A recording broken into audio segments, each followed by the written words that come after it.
Hello viewers, welcome again today to Simplified English Grammar.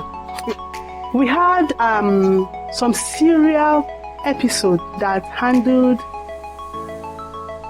standard and non-standard English, and one of the very profound examples that we took was about grounded pepper.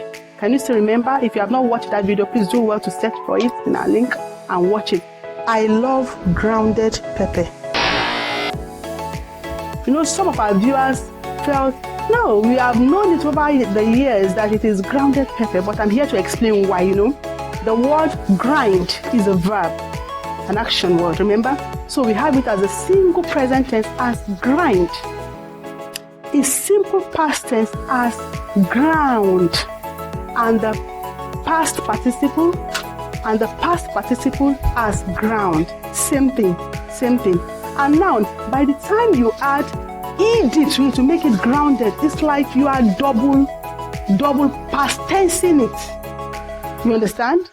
Double past tensing it, because already it has ground as the past tense. So adding the natural English ed, which is our past tense marker, to it again, you are doing it twice. So please take it, learn it, practice it. The correct one is ground pepper. Thank you very much. See you in our next video. Bye.